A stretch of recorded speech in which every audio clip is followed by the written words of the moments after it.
Israel দখল করে আর প্যালেস্টাইনিদের তাড়িয়ে দেয়। এখন এই লোকগুলি প্যালেস্টাইনের লোকদের বলছে, যাদের দাবিটা আরো জোরালো, তাদের দেশ ফেরত চায়। এখন তাদেরকে সন্ত্রাসী বলে ডাকছে ইসরায়েলিরাই।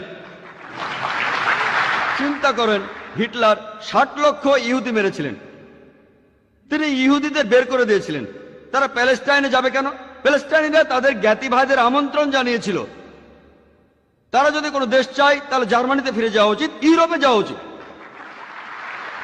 চিন্তা করেন, প্যালেস্টাইনিরা তাদের স্বাগতম জানিয়েছিল। ধরেন আপনার বাসায় একজন মেহমান আসলো, অচেনা সেই লোককে আপনি বাসায় থাকতে দিলেন, আর কিছুদিন পর সে আপনাকে বাসা থেকে বের করে দিল। আপনি দরজার সামনে বলতে থাকলেন, আমার ঘর ফেরত চাই, ফেরত দেন। লোকে আপনাকে বলবে সন্ত্রাসী। ঠিক এই ঘটনাই ঘটেছে। আজকে এই প্যালেস্টাইনিদের সন্ত্রাসী বলা হচ্ছে কেন? তারা তাদের দেশ ফেরত চায়। আর এখন পৃথিবীর মানুষ, বিশেষ করে উন্নত